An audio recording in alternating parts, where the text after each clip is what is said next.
Against God के एक और नए नोवेल एक्सप्लेनेशन में आप सभी का स्वागत है। पिछले एपिसोड के लास्ट सीन में देखा था कि शाओ ली को साथ लेकर शाओ यून जल्दी जल्दी भागते हुए आए। उनके पीछे टाइट हग में योंगान को पकड़े नंबर 7 अंडर हेवन भी थी। ये मैरिड कपल पूरा वक्त यून हाउस होल्ड में ही रह रहे थे। यूनचे ने हल्का सा मुस्कुराकर उनका शुक्रिया अदा किया, माना कि इस दौरान दादाजी का ध्यान रखना जरूर मुश्किल रहा होगा। शाओ यून की आंखों में पानी आ गया, आवाज भराई, बस इतना काफी है कि बिग ब्रदर ठीक है। यूनचे के नहीं होने के दिनों में वो भी एक्सट्रीम डर में जी रहा था। जिस दिन यूनचे को golden crow lightning flame valley भेजा गया था, उसकी हालत देखकर वो सच में डर गया था। वो और नंबर 7 अंडर हेवन मिलकर शाओली को हर तरह से तसल्ली देते रहे, कहते रहे कि यूनचे की जिंदगी किसी भी आदमी से ज्यादा जिद्दी है। लेकिन सच ये था कि दोनों खुद पूरे दिनों रात खौफ में जी रहे थे। अब आगे पूरा यून हाउस होल्ड और बाहर आउटर रेजिडेंस में रहती फ्रोजन क्लाउड की लड़कियां सब यहां आ इकट्ठी हो गई। हर एक के चेहरे पर यूनचे के ठीक ठाक वापस आने की इतनी गहरी खुशी थी कि छुपा ही नहीं पा रहे थे। इससे पहले यूनचे ने यूनगू और सुलिंगर से बस इतना ही बोला था कि वो यून फैमिली का यंग मास्टर है। लेकिन अब जो सीन उनके सामने था, पूरे यून फैमिली के लिए, इन सब लोगों के लिए, क्या वो सिर्फ एक नॉर्मल यंग मास्टर लग रहा था? वो लेयर्स के लेयर्स लोगों से घिर चुका था। हर किसी का चेहरा उसे देखते ही रोशन हो गया।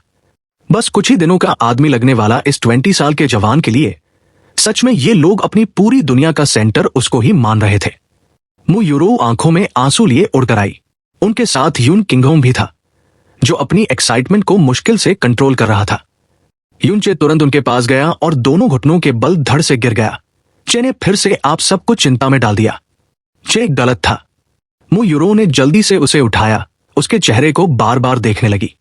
वो सिर्फ इतना बोलती रही कि बस तू वापस आ गया, ठीक ठाक आ गया, यही सबसे ज्यादा है। फिर घबराहट से पूछा, गोल्डन क्रो डिवाइन गॉड ने इस बार तुम्हारा इलाज पूरा कर दिया ना? उनके हर लफ्ज में बेइंतहा समंदर से गहरा कंसन था। यूनचे ने उनकी आंखों में सीधा देखकर बहुत जोर से सिर हिलाया। इस बार सब कुछ पूरा ठीक हो गया। अब मैं खुद को पहले से भी बेहतर महसूस कर रहा हूं। पहले जैसे कुछ भी दोबारा नहीं होगा। फिर उसने अपने फादर की तरफ देखा। चे ने एक टाइम पे स्ट्रॉन्ग दुश्मन के सामने अपना हौसला खो दिया, जिससे आप बहुत परेशान और शायद मायूस हुए होंगे। मैं वादा करता हूं, ऐसी कमजोरी दोबारा नहीं दिखेगी। जब यून किंगहोम ने आज यूनचे की शक्ल देखी, तब से ही उसे उसके अंदर एक बहुत बड़ा बदलाव महसूस हो रहा था। जैसे कोई कीड़ा तितली बन गया हो। ना कोई उदासी, ना अंधेरा, ना ही दिल में बोझ, सिर्फ एक ऐसी लाइट जो पहले से कई गुना ज्यादा थी। Golden crow lightning flame valley में जाने से पहले जो टूट चुका आदमी था, आज बिल्कुल एक नए रूप में वापस आया था। यून किंगहोम ने बेइंतहा खुशी में उसके कंधे पर जोर से हाथ मारा। मर्द है तो थोड़े दिन के लिए टूट सकता है, लेकिन जिंदगी भर नहीं। यही फर्क होता है असली मर्द में। जब उसने उसे पैट किया, उस पल उसका हाथ एक पल के लिए रोक गया। चेहरे पर गहराई से हैरानी आ गई, क्योंकि यूनचे के जिस्म में अब वाकई मोनार्क लेवल की प्रोफाउंड एनर्जी बह रही थी। यून किंगहोम ने हैरानी से पूछा, चे, तुम्हारी प्रोफाउंड स्ट्रेंथ? यूनचे ने हाथ उठाकर शांत से कहा, फादर, आप थोड़ी देर में ग्रैंडफादर मुंह और सबको बोल सकते हैं कि ग्रेट सिटी बैरियर फॉर्मेशन को टेम्पररीली हटा दें, और जो मार्शल लॉ लगा रखा है उसे भी पूरी तरह वापस ले सकते हैं। अब मैं खुद चाहता हूं कि शुआन युआन वेंटिन जल्दी आए। इससे मुझे प्रोफाउंड स्काई कॉन्टिनेंट तक जाकर उसे ढूंढने की मेहनत बच जाएगी। यून किंगहोम का हाथ वही का वही जम गया। आंखें हल्की सी खैल गईं। वो इतना एक्साइटेड हो गया कि कुछ पल के लिए बोल ही नहीं पाया। यूनचे ने आसपास नजर घुमाई, पूछा, सुअर घर पर नहीं है क्या? मैंने उसे नहीं देखा, मु यूरो ने समझाया। वो और little demon empress golden crow lightning flame valley गई हुई है। इन दिनों में वो दोनों रोज वहां जाती रही हैं। शायद अभी वापस ही आने वाली हो। जैसे ही मु यूरो की बात खत्म हुई, दूर से एक घबराहट भरी आवाज आई। रेड ड्रेस पहनी फैंग सुअर लोगों की परवाह किए बिना सीधा यूनचे की बाहों में छलांग लगाकर आ गई। उसके बाद ही लिटिल डीमन एम्प्रेस भी पहुंच गई, जो यूनचे के पास चुपचाप लैंड हुई। उसके चेहरे पर वैसे ही ठंडी सीधी एक्सप्रेशन थी, आवाज भी वैसे ही आइस वाली ठंडी। Golden crow lightning flame valley में तुम्हारे साथ क्या हुआ? इतना देर तक बाहर क्यों नहीं आए? सबको इतनी चिंता में क्यों रखा? अब तुम्हारी हालत कैसी है? यूनचे हंस पड़ा, मैं अब बिल्कुल ठीक हूं, तुम खुद देख सकती हो। यूनचे सुलिंगर और यूनगू के पास गया। सुलिंगर का छोटा हाथ पकड़कर उन्हें इंट्रोड्यूस कराया। ये सुलिंगर है, जो एजर क्लाउड कॉन्टिनेंट से मेरे साथ आई है। सुलिंगर ने आगे बढ़कर हल्के से झुककर उन्हें अंकल, आंटी कहा। लिटिल डीमन एम्प्रेस ने तुरंत पलटकर पूछा, azure cloud continent? Illusory demon real में लोगों को उसका नाम कम ही पता था, लेकिन कुछ पुराने रिकॉर्ड्स में जरूर इसका जिक्र था। यून चे ने सिर हिलाया। हाँ, इन कुछ दिनों में मैं golden crow lightning flame valley में नहीं था, बल्कि प्राइमोर्डियल प्रोफाउंड आर्क लेकर एज्योर क्लाउड कॉन्टिनेंट गया हुआ था। क्यों और कैसे, ये बात मैं बाद में डिटेल में बताऊंगा। लिटिल डीमन एम्प्रेस की भौं में हैरानी की गहरी लकीर तो आई, लेकिन भीड़ के बीच उसने ज्यादा पूछताछ नहीं की। मुयूरो का ध्यान एज्योर क्लाउड कॉन्टिनेंट से ज्यादा सुलिंगर पर था। यून चे और सुलिंगर एक दूसरे को जिस नजर से देख रहे थे, वो सब उनकी नजर से बचा नहीं था। ये लड़की क्लियरली उसकी होने वाली बहू थी। वो खुद आगे बढ़ी, सुलिंगर का हाथ पकड़ा और बहुत नरमी से बोली, जब तुम यून चे के साथ यहां तक आ गई हो, तो यही तुम्हारा घर है। सुलिंगर के दिल में एक गर्म सी लहर दौड़ गई। उसने हल्का सा झुककर शुक्रिया अदा किया। यून किंगहों की नजर यून गु पर गई। ये सफेद बाल वाला बुजुर्ग पूरे देवता जैसी पर्सनालिटी रखता था, एक ऐसा ऑरा जिससे ऑटोमेटिकली इज्जत देने को मन करे। ऊपर से यून किंगहोंग ने नोट किया कि यून चे जब उन्हें देख रहा था, उसकी नजर में बहुत गहरा रिस्पेक्ट था, और यून चे किसी भी और को इस तरह रिस्पेक्ट सिर्फ अपने बुजुर्गों को देता था। यून चे ने तुरंत इंट्रोड्यूस किया, ये सीनियर मेडिकल सेंट है, इनका सरनेम भी यून ही है। इनकी मेडिकल स्किल्स पूरे एंशिएंट और मॉडर्न समय में सबसे ऊपर है। आज से ये इल्यूजरी डीमन रियल में ही रहेंगे। यून किंगहोंग के दिल में एक बड़ा झटका लगा। यून चे की अपनी मेडिकल स्किल्स तो वैसे ही मिरेकल लेवल की थी, और ऐसे आदमी से सबसे ऊपर जैसे लफ्ज सुनना। उसने तुरंत बहुत इज्जत के साथ सैल्यूट किया। सीनियर मेडिकल सेंट जैसे चमत्कारी आदमी का हमारे यहां आना, ये तो इल्यूजरी डीमन रियल के लिए बहुत बड़ा ब्लेसिंग है। यून गु ने जल्दी से हाथ जोड़कर मना किया, मैं तो सिर्फ आम सा डॉक्टर हूं, आप मुझे इतना ऊपर मत रखिएगा। लेकिन उसकी नजर लिटिल डीमन एम्प्रेस पर ठहर गई। एक पल के लिए वो कुछ कहने जैसे लग रहे थे, लेकिन इतने सारे लोग देख कर चुप रहे। यून चे का दिल जोर से काम गया। लिटिल डीमन एम्प्रेस की जो हालत थी, उसके बारे में यून किंगहोंग के अलावा सिर्फ वो और खुद लिटिल डीमन एम्प्रेस जानते थे। ऊपर से वो कंडीशन बाहर से पलक के लिए भी दिखाई नहीं देती थी। अगर पहले से पता ना होता तो यून चे खुद भी शायद नोट नहीं कर पाता, लेकिन यून गु के चेहरे का रिएक्शन साफ बताता था कि उन्होंने सिर्फ एक नजर में सब कुछ देख लिया था। यून चे का दिल एक्साइटमेंट से कांप उठा। मैं ये सब कैसे भूल गया? मैं काई को नहीं बचा सकता, लेकिन मास्टर जरूर कुछ कर सकते हैं, क्योंकि मेडिकल वे में वो इस दुनिया के सबसे बड़े टीचर हैं। यून चे ने तुरंत फादर से कहा कि एक शांत जगह अरेंज करें। फिर लिटिल डीमन एम्प्रेस का हाथ पकड़कर बोला, सीनियर मेडिकल सेंट, क्या आप पहले उनका पल्स चेक कर सकते हैं? यून गु ने धीरे से सिर हिलाया, मैं अपनी पूरी कोशिश करूंगा। यून किंगहोंग ने तुरंत रिएक्ट किया। उसने पूरा मेन हॉल खाली करवा दिया, सबको 1 किलोमीटर दूर रहने को बोला, और ऑर्डर दिया कि जब तक वो खुद परमिशन ना दे कोई करीब नहीं आएगा। यून हाउस होल्ड का सेंट्रल एरिया पूरी तरह से खामोश हो गया। यून किंगहोंग ने बाहर एक बड़ा आइसोलेशन बैरियर तक खड़ा कर दिया। मेन हॉल के अंदर अब सिर्फ लिटिल डीमन एम्प्रेस, यून चे और यून गु थे। यून गु मुस्कुराया, यून चे को रोकते हुए बोला कि वो पहले से कंडीशन एक्सप्लेन ना करे। उन्होंने अपने थोड़े सफेद पतले हाथ आगे बढ़ा दिए। लिटिल डीमन एम्प्रेस, फिक्र मत करिए, मैं हमेशा लड़कियों का पल्स हवा के रास्ते से लेता हूं, बस अपनी सांस नॉर्मल रखिए। लिटिल डीमन एम्प्रेस ने यून चे की तरफ देखा, फिर धीरे से सिर हिलाया। उसके चेहरे से लग ही रहा था कि वो जरा भी उम्मीद नहीं रख रही, क्योंकि उसकी जिंदगी के सिर्फ 3 साल बचने वाली बात खुद गोल्डन क्रो स्पिरिट ने कही थी। जब गोल्डन क्रो स्पिरिट जैसी डिवाइन एग्जिस्टेंस कह चुकी थी कि इसके कॉन्सिक्वेंसेस ना हील हो सकते हैं ना रोके जा सकते हैं, तो कोई मॉर्टल कैसे हील कर पाएगा? यून गु ने और कुछ नहीं बोला। उसने आंखें बंद की, उंगलियों से एक अजीब सा मुद्रा बनाया और एक हल्का सा वार्म प्रोफाउंड एनर्जी का फ्लो लिटिल डीमन एम्प्रेस के चैनल्स में बहता गया। यून चे एक तरफ सांस रोककर खड़ा था, जिस्म बिल्कुल स्टिल। डर था कि कहीं छोटी सी भी आवाज पल्स रीडिंग में डिस्टरबेंस ना पैदा कर दे। पल्स चेक उतना लंबा नहीं चला। कुछ ही दसियों सांसों में यून गु ने धीरे से आंखें खोली, हाथ नीचे कर लिए। यून चे तुरंत पूछ बैठा, मास्टर कैसी है? यून गु कुछ पल के लिए चुप रहे, फिर धीरे से बोले, उसने जिस पावर को चेस किया वो उसकी प्रोफाउंड वेन्स के लिमिट से बहुत ज्यादा थी, इसलिए उन्हें मजबूरन अपनी लाइफ वेन को भी एक जॉइंट वेसल बनाकर साथ जोड़ना पड़ा। आज की डेट में उसकी लाइफलाइन का लगभग आधा हिस्सा मुरझ चुका है। अगर ऐसे ही चलता रहा 2 साल में वो पूरी तरह से मुरझ जाएगी। युनगु के लफ्जों ने पहली बार लिटिल डीमन एम्प्रेस की आंखों में भी हल्की सी लाइट भर दी, क्योंकि ये सीक्रेट सिर्फ उसे और यूनचे को ही पता था। ऊपर से ये सीक्रेट पावर ऑफ डिवाइन वे के बहुत अंदर तक चला जाता था।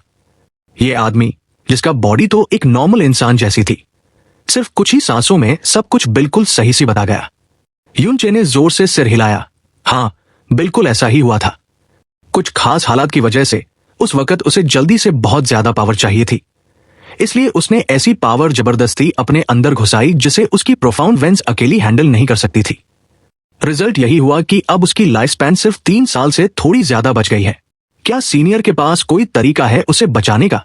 युनगु ने बताया, अगर हम लाइफलाइन को एक कैंडल से कंपेयर करें तो आम आदमी की कैंडल धीरे धीरे जलती है, वैक्स भी धीरे धीरे गलती है, लेकिन उसकी कैंडल को अगर तुम लाइफ वैन कहता हो तो उसने उसे बहुत बड़ी आग में फेंक दिया है। लाइफलाइन मैजेस्टिक की तरह बहुत फास्ट बर्न हो रही है। यह सिर्फ उसकी लाइफलाइन का नहीं, बल्कि उसकी लाइफ वाइटैलिटी का भी सवाल है। मुश्किल है, सच में बहुत मुश्किल। यूनचे का दिल भारी हो गया।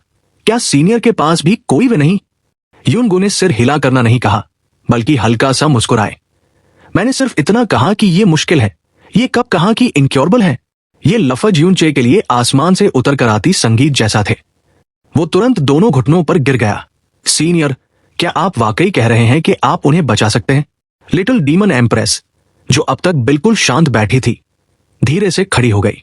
उसके चेहरे पर अब भी वही ठंडी शान थी, लेकिन आंखों की गहराई में अब क्लियरली कुछ हिलता हुआ दिख रहा था। युनगु का चेहरा सीरियस हो गया। वो धीरे धीरे कुछ कदम आगे पीछे चलते हुए सोच में डूब गए। यूनचे, जो बाकी सबके सामने किसी शैतान से कम नहीं लगता था, इस वक्त एक सीधे बच्चे की तरह उसके पीछे पीछे चल रहा था, हर लफ्ज ध्यान से सुन रहा था। युनगु ने बोला, अपनी जिंदगी को कुर्बान करके प्रोफाउंड स्ट्रेंथ को बढ़ाने वाले तरीके बहुत यूजुअल हैं। मेथड्स अलग होते हैं, लेकिन लॉजिक लगभग सेम रहता है। कुछ लोग अपनी प्रोफाउंड वेंस को तोड़ देते, कुछ ब्लड एसेंस को जलाते, कुछ अपनी लाइफ वाइटैलिटी को स्पीड अप करके कंज्यूम करते हैं। इस तरह एनर्जी मैकेनिज्म को ऑल्टर करके लाइफ वेन को प्रोफाउंड वेंस के साथ एक जॉइंट वेसल बना देते हैं। लाइफलाइन और प्रोफाउंड वेंस का लिंक नॉर्मली भी होता है, लेकिन ये सिर्फ फॉर्म में है, मैकेनिज्म अलग अलग। लेकिन लिटिल डीमन एम्प्रेस का केस उन सबसे कई गुना एक्सट्रीम है। उसकी लाइफ वेन और प्रोफाउंड वेंस के मैकेनिज्म बिल्कुल ही एक हो चुके हैं, जैसे दोनों मिलकर एक ही चीज बन गए हों। उसने जबरदस्ती इतनी ज्यादा पावर यूज अपने अंदर बंद की होगी कि सिर्फ नॉर्मल कनेक्शन से काम नहीं चलता। अगर कनेक्शन हल्का होता तो प्रोफाउंड स्ट्रेंथ को क्रिपल करके लाइफ बचा सकते थे, लेकिन उसके केस में चाहे हम उसकी सारी प्रोफाउंड एनर्जी भी खत्म कर दें, वो ज्यादा से ज्यादा कुछ महीने ज्यादा जी पाएगी। यूनचे ने दम भरी सांस लेकर कहा, अगर उसकी प्रोफाउंड स्ट्रेंथ क्रिपल करके उसे बचाया जा सकता तो मैं अब तक चिंता में जलता ही क्यों रहता? मेरे होते कोई बात नहीं। अगर काई क्रिपल भी हो जाती तो भी क्या फर्क पड़ता? वो फिर भी मेरी काई रहती। युनगु ने उसे देखा और मुस्कुरा कर बोला, लगता है तुम सब कुछ पहले से ही अच्छी तरह जानते हो। यूनचे ने सिर हिलाया, मैं भी थोड़ा बहुत मेडिसिन समझता हूं। उसकी कंडीशन को मैं शायद सबसे ज्यादा समझता हूं। मेरे हिसाब से अगर उसे बचाना है तो एक ही रास्ता दिख रहा था, उसकी लाइफ स्पैन को हर तरीके से एक्सटेंड करना। लेकिन चाहे हम कितनी भी मेहनत कर ले, पूरे इल्यूजरी डीमन रियल्म के रिसोर्सेज भी लगा दे, फिर भी ये बस बकेट में एक बूंद ही रहेगा। युनगु के कदम रुक गए, फिर तैयारी से मुस्कुराए। तो क्या तुमने दूसरा रास्ता सोचा, जिसमें पहले उसकी बॉडी से सारी प्रोफाउंड एनर्जी निकालकर फिर उसकी लाइफलाइन और प्रोफाउंड वेंस के एनर्जी मैकेनिज्म को अलग कर देना हो? यूनचे एक पल के लिए स्टंड हुआ, फिर बोला, अगर लाइफलाइन और प्रोफाउंड वेंस को दोबारा अलग किया जा सके तो यह सबसे परफेक्ट सॉल्यूशन होगा, लेकिन यह तो ऑलमोस्ट इम्पॉसिबल है। अब दोनों पूरी तरह से एक ही एंटिटी बन गए हैं। अगर हम एक एक स्ट्रैंड करके मैकेनिज्म को तोड़ने की कोशिश करें तो यह आसमान पर चढ़ने से भी मुश्किल होगा। ऊपर से जरा सी भी मिस्टेक हुई तो पूरा मैकेनिज्म हिल जाएगा और वो वही के वही मर जाएगी।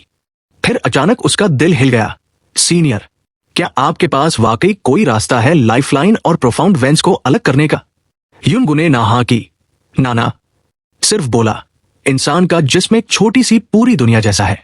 जब वो पूरा और यूनिक है तो लॉजिक के हिसाब से उसमें ऐसे कुछ भी नहीं होना चाहिए जो कर्मा के साइकिल से निकल ही ना सके। अगर कोई फ्लो सीधा है तो उससे बेंड भी किया जा सकता है। अगर कुछ मर्ज हो सकता है तो उससे सेपरेट भी किया जा सकता है। यही वो बेसिक प्रिंसिपल है जिस पर मेरा मेडिसिन स्क्रिप्चर बेस है। ये वही बेसिक प्रिंसिपल था जो यून चे ने यून गु से मेडिसिन पढ़ते वक्त सबसे पहले सीखा था। दुनिया में ऐसी कोई बीमारी नहीं जिसे ठीक ना किया जा सकता हो। अगर नहीं ठीक हो रही तो सिर्फ इसलिए कि ट्रीटमेंट मेथड अभी तक ढूंढा नहीं गया। यून गु ने कहा, अगर ये कुछ महीने पहले होता तो मैं भी इतने कम टाइम में इन फ्यूज एनर्जी मैकेनिज्म्स को फोर्सफुली सेपरेट नहीं कर सकता था। लेकिन 3 महीने पहले मुझे फाइनली एक ऐसा स्क्रिप्चर समझ आया जिसे पिछले कई दशकों से मैं नहीं समझ पा रहा था। वो जैसे खुद में खोकर धीरे धीरे रिसाइड करने लगे। जीवन का आदि, खालीपन पर सर्कुलेशन का राज, सील का नियम, लाइफ और डेथ का पैराडॉक्स, सब कुछ यिन से, सब कुछ यांग से, रमता हुआ तन्हा, क्लस्टर से जीवन, इंसान की सांस आसमान के सर्कुलेशन से आगे। यून चे उनकी यादगार रिसाइटेशन सुनता गया। धीरे धीरे उसका दिमाग हेजी होने लगा। उसके सामने उसका पुराना मास्टर का वो सीन आ गया जब वो उसे हेवनली मेडिसिन मैनुअल याद करवा रहे थे। पता ही नहीं चला कब से वो भी धीरे से साथ में रिसाइट करने लगा। जब यून गु रुक गए, यून चे अब भी बेख्तियारी बोलता रहा। फूलों की खिलना और शांति, गड़बड़ और धुंधलापन, यिन का जन्म और यांग की गहराई। होश पर आते ही उसे समझ आया कि यून गु उससे बिल्कुल शौक से देख रहे थे। तुम्हें हेवनली मेडिसिन मैनुअल कैसे पता? यून चे ने जरा रुक कर कहा, जब मैं पहले मेडिसिन सीख रहा था तब तो मैं हेवनली मेडिसिन मैनुअल ही पढ़ रहा था। क्या सीनियर भी वही पढ़ते हैं? ये तो बहुत बड़ा कोइंसिडेंस हुआ। लगता है हमारे बीच किस्मत वाकई गहरी है। लेकिन मेरी मेडिकल कल्टिवेशन बहुत कमजोर है। मैनुअल पढ़ने के बावजूद बहुत सारी चीजों का मतलब समझ नहीं आया। अभी जो स्क्रिप्चर सीनियर ने रिसाइट की, मैं तो उसका आधा भी नहीं समझ पाया। क्या सीनियर ने उसे भी मास्टर कर लिया है? ना सिर्फ मैं, बल्कि मेरे मास्टर यून गु भी पिछली जिंदगी में इस स्क्रिप्चर को नहीं समझ पाए थे, मौत तक नहीं। क्या इस बार उन्होंने वाकई इसे समझ लिया? यून गु ने उसकी एक्सप्लेनेशन मान ली, फिर कहा, यह स्क्रिप्चर इंसान के जिस्म के अंदर एनर्जी के असल सोर्स का राज रखता है। मैंने इसे आधी जिंदगी पढ़कर गुजारी, अब जाकर इसका की समझा हूं कि इस लाइन में छुपा है, of yin and yang, of yang and yin.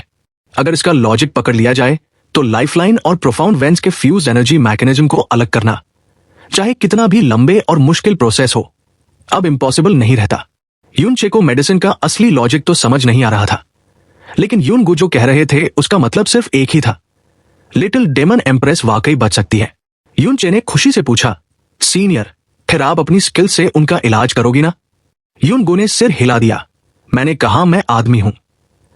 Logic समझ आया है, लेकिन मैं इफेक्टिवली अप्लाई नहीं कर सकता। मैं सिर्फ ये सब किसी और को सिखा सकता हूं। यून चे तुरंत एक घुटने पर गिर गया, सिर झुकाकर बहुत हेवी टोन में बोला, सीनियर, कृपया करके मुझे अपना डिसाइपल बना लीजिए।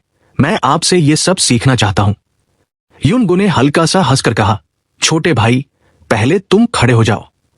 जो मैंने कहा कि मैं अप्लाई नहीं कर सकता, उसका लेडीज और जेंट्स के फर्क से कोई लेना देना नहीं। एक अलग वजह है। और रहे बात तुम्हारे मेरे डिसाइपल बनने की, तो यह बिल्कुल मुमकिन नहीं। तुम्हारी आंखें साफ हैं, दिल में कोई बदनीयत नहीं, लेकिन तुम्हारे जिस्म में बहुत हेवी फियर्स और खून की ऑरा है। आगे चलकर तुम बहुत बड़े हीरो बन सकते हो, लेकिन मेडिसिन का रास्ता तुम्हारे लिए ठीक नहीं। यून चे धीरे से खड़ा हो गया। चेहरे पर एक उदासी सा आ गई, दिल के अंदर शर्म का दर्द भर गया। हाँ, अब वो कभी वापस नहीं जा सकता उस स्टेट ऑफ माइंड में जो उसके पास तब थी जब वो मास्टर के साथ दुनिया घूमकर लोगों का इलाज करता था। अब वो जिंदगी भर के लिए खत्म हो चुका है। तब का यून चे पूरे दिल से मेडिसिन का रास्ता फॉलो करता था। उसकी सबसे बड़ी इच्छा यह थी कि एक दिन अपने मास्टर को बीट करे मेडिकल स्किल्स में, उनसे तारीफ सुनने का मौका मिले और ज्यादा से ज्यादा लोगों की जान बचा सके। आज का यून चे उस वक्त के यून चे से पूरी तरह अलग एक इंसान बन चुका है। वो जानता था अब वो दोबारा कभी यून गु का डिसाइपल बनने लायक नहीं रहा। यून गु ने जल्दी से टोन बदला, लिटिल डेमन एम्प्रेस का मामला और डिले नहीं हो सकता। मुझे एक तरीका दिख रहा है, मैं अपनी पूरी जान लगाऊंगा। आगे का सब कुछ अब किस्मत पर छोड़ा जा सकता है। कुछ ऐसी चीजें बताने के बाद जो यून चे अभी तक अच्छी तरह नहीं समझ पा रहा था। यून गु ने कहा कि उसे एक काम के लिए हेल्प चाहिए।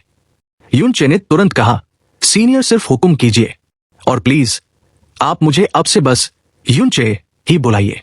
यून गु ने हल्का सा मुस्कुराकर सिर हिलाया और बोला, तो यून चे, तुम जरा मिस लिंगर को यहां बुला सकते हो? यून चे ने कोई सवाल नहीं किया, सीधा हॉल से बाहर निकला और थोड़ी ही देर में सुलिंगर को गले में उठाए वापस आया। सुलिंगर ने थोड़ी घबराहट और कंफ्यूजन के साथ पूछा, सीनियर मेडिकल सेंट, क्या आपको मुझसे कोई काम कहना है? यून गु ने हल्का सा सिर हिलाकर ना में कहा, उसने उससे ऊपर से नीचे ध्यान से देखा, सबसे ज्यादा देर उसकी आंखों पर नजर टिकाए रखी। फिर वो बार बार सिर हिलाने लगे। चेहरे पर एक्साइटमेंट साफ दिख रहा था। वो बहुत इमोशन से बोले, 10 साल पहले से ही मैं अपने लाइफ के सारे मेडिसिन वाले ज्ञान को किसी को देने के लिए एक इंसान ढूंढ रहा हूं, लेकिन इतने सालों में एक भी सूटेबल आदमी नहीं मिला। ये दुनिया प्रोफाउंड स्ट्रेंथ से चलती है। सब प्रोफाउंड स्ट्रेंथ के पीछे भागते हैं, पावर, स्टेटस, इन्फ्लुएंस चाहते हैं। ऐसी दुनिया में कितने लोग होंगे जो इस सब से परहेज करें, अपना दिल साफ रखें और प्योर दिल से मेडिसिन को अपना रास्ता बना लें। पिछले कुछ सालों में तो मैं ऑलमोस्ट गिव अप ही कर चुका था। सोच रहा था किसी छोटे बच्चे को पैदा होते ही अपना शिष्य बना लूं, लेकिन यह डर भी था कि हो सकता है 10-15 साल की मेहनत के बाद उसका असल नेचर कुछ और ही निकले। तब तक तो बहुत देर हो चुकी होगी। जब तक इस बूढ़े आदमी की मुलाकात तुमसे नहीं हुई, मिस लिंगर। सो लिंगर एक पल में ही हैरान रह गई। मुझसे? युनगो ने कहा, मिस लिंगर, मैंने जिंदगी में हजारों लोगों को देखा, लेकिन तुम्हारी जैसी साफ आंखें और साफ दिल मैंने सिर्फ एक बार देखा है। क्या तुम्हें मेडिसिन का रास्ता सीखने में थोड़ी भी दिलचस्पी है? यह सुनकर यूनचे को तो तुरंत ही समझ आ गया कि मास्टर क्या कहना चाहते हैं। वो खुशी और हैरानी के मिक्स इमोशन में जोर से बोल पड़ा, लिंगर, जल्दी से मास्टर को प्रणाम करो। धड़ से सुलिंगर दोनों घुटनों पर गिर गई। सीनियर, कृपया मुझे अपना शिष्य बना लीजिए। आज से लिंगर अपनी पूरी रूह से मास्टर का पालन करेगी, मेडिसिन का रास्ता सीखेगी और आपकी हर बात मानेगी। युनगो खुद सुलिंगर से ज्यादा इमोशनल लग रहे थे। उनकी आंखों के कोने में भी आंसू आ गए। क्या तुम वाकई तैयार हो मेरे साथ मेडिसिन का रास्ता सीखने के लिए? सुलिंगर ने पूरे दिल से कहा, सीनियर मेडिकल सेंट जैसे मास्टर मिलना मेरे लिए सबसे बड़ी किस्मत है। ये वैसे भी वो बात है जो मैं हमेशा से चाहती थी। बस मैं बहुत धीरे सीखती हूं, इसलिए आगे से मास्टर से एक्स्ट्रा मेहनत करवानी पड़ेगी। मैं बहुत नम्रता से आपसे गाइडेंस मांगती हूं। यूनचे ने अपने सीने पर हाथ रख लिया। चेहरे पर इतनी बड़ी स्माइल आ गई कि गाल दर्द करने लगे। सिर्फ वही जानता था कि लिंगर ने अभी जो कहा, यह हमेशा से लिंगर की इच्छा थी। यह बिल्कुल सच है। पिछली जिंदगी में लिंगर रोज सोचा करती थी कि किसी तरह यूनचे की तरह यूनगो से मेडिसिन सीखे। यूनगो भी उससे बहुत पसंद करते थे, लेकिन वो जिंदगी में सिर्फ एक ही अप्रेंटिस रख सकते थे। इसी वजह से उतने साल साथ रहने के बावजूद भी वो कभी यूनगो की डिसाइपल नहीं बन पाई। कौन सोच सकता था कि अब सालों बाद उसका ये सपना इस तरह पूरा होगा। यूनगो बार बार सिर हिलाते रहे। जज्बात इतने गहरे थे कि आवाज भी हल्का सा कांपने लगी। वो धीरे धीरे चलकर सुलिंगर के पास गए, अपनी उंगली से ब्रोंज रिंग निकाली जो इतने सालों से उनके फिंगर पर थी, और खुद उनके बाएं अंगूठे पर पहना दी। उन्होंने बहुत ही सीरियस टोन में कहा, सुलिंगर, आज से तुम मेरी, यूनगो की इकलौती पर्सनल डिसाइपल हो, जो मेरे सारे ज्ञान की वारिस होगी। तुम्हारा मास्टर किसी सेक्ट से नहीं, किसी क्लैन से नहीं, उसके पास ना पावर है ना अथॉरिटी। इसलिए मैं तुम्हें नाम, स्टेटस, पावर नहीं दे सकता। मैं जो दे सकता हूं वो बस ये है कि मैंने लाइफ भर मेडिसिन के रास्ते में जो कुछ सीखा, जो कुछ समझा, और डॉक्टर के दिल का जो असली मतलब है, जो रिंग कभी यूनचे के अंगूठे में थी, आज सुलिंगर के हाथ में आ गई। ये इतनी अजीब किस्मत थी, जैसे वाकई पूरा चक्कर काट कर दोनों वापस शांति से मिल गए हों। सुलिंगर ने गहरा प्रणाम किया। डिसाइपल सुलिंगर मास्टर को प्रणाम करती है।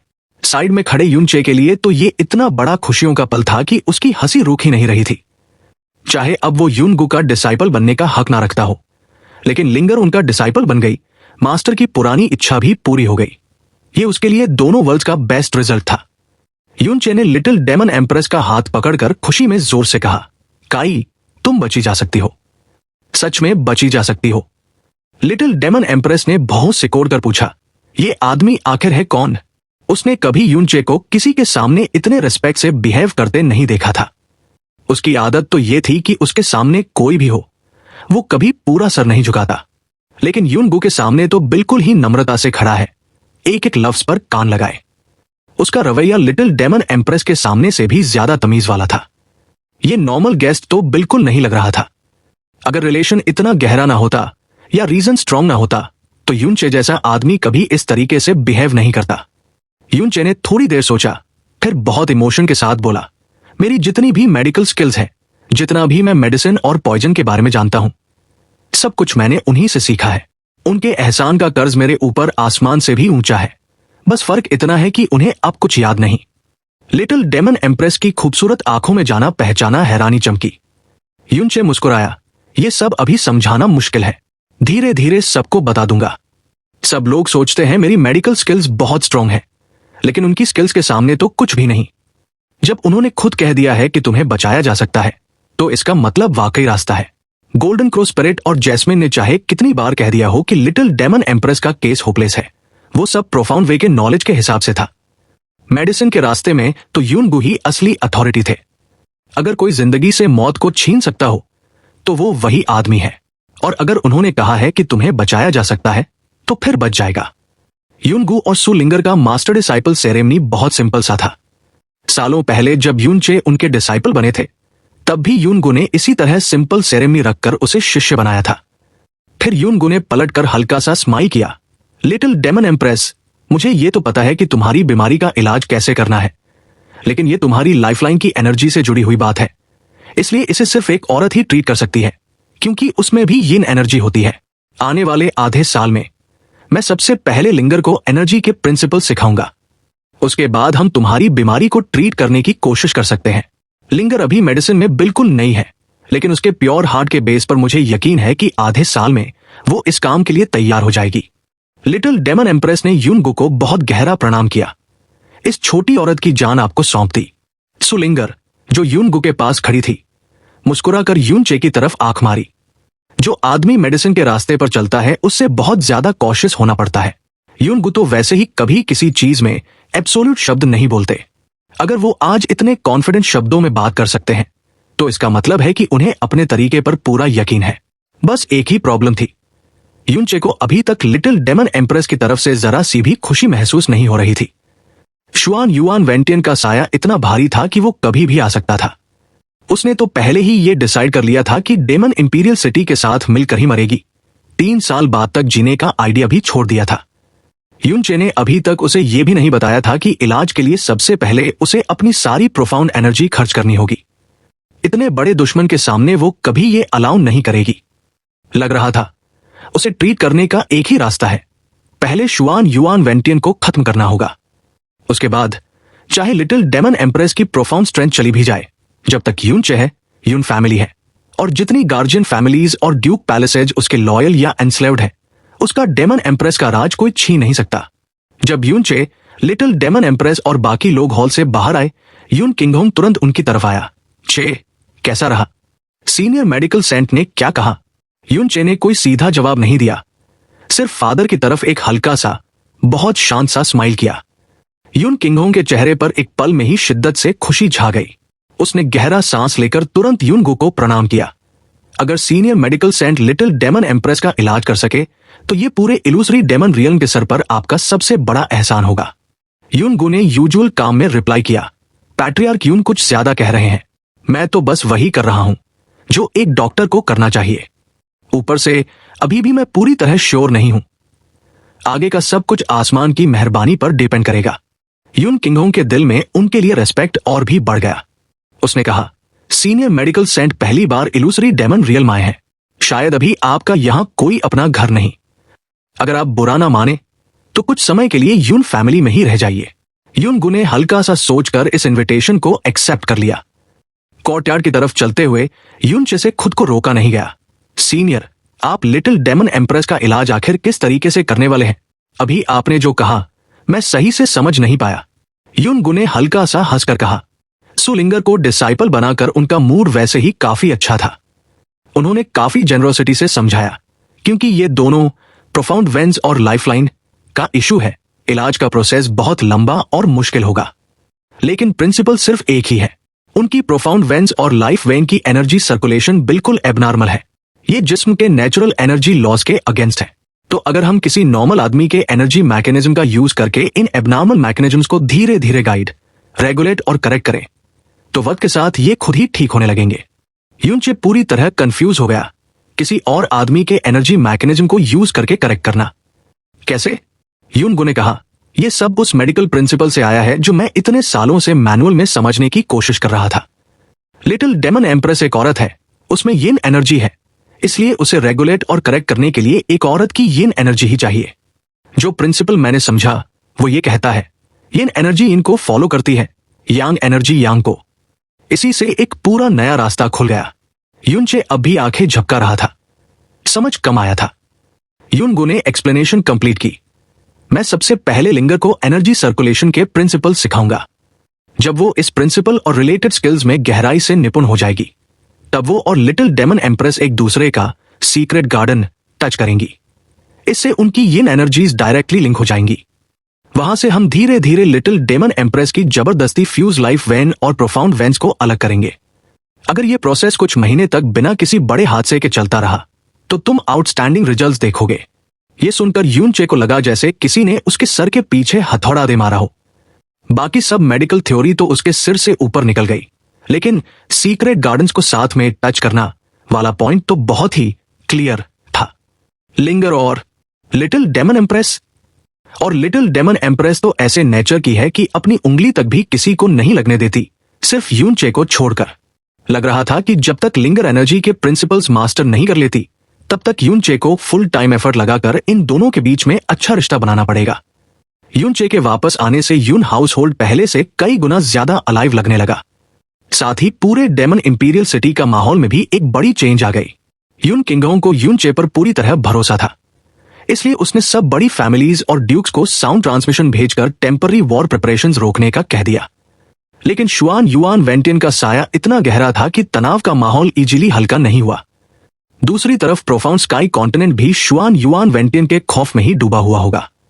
शिया युआनबा, जिसे शुआन युआन वेंटियन ने पोटेंशियल डेंजर माना था, ब्लू विंड एम्पायर, जिसका सोचकर कांग युए परेशान रहती, डिवाइन फीनिक्स सेक्ट, जिनके लिए सुएर की चिंता कभी कम नहीं होती, सबकी हालत का किसी को पता नहीं था।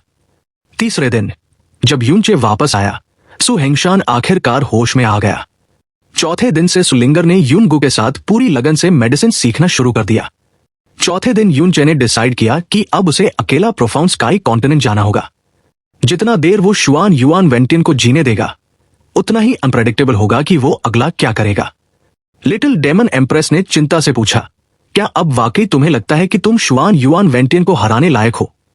यूनचे ने कहा, 100% श्योर तो नहीं, और उसने पिछले एक महीने में कितना प्रोग्रेस किया ये भी एग्जैक्ट नहीं कह सकता, लेकिन कम से कम मैं उसका अंदाजा लगा सकता हूं।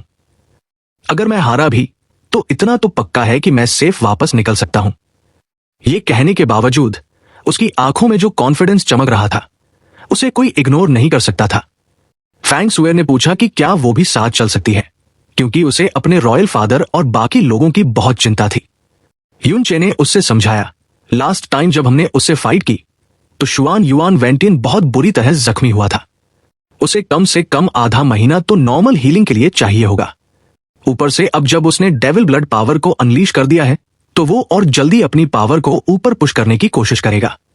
ऐसे में उसके पास टाइम भी नहीं होगा किसी और पे ध्यान देने का। लिटिल डेमन एम्प्रेस ने ठंडी नजर से कहा, अगर तुम फिर भी जाना चाहते हो तो सुएर को साथ ले जाओ।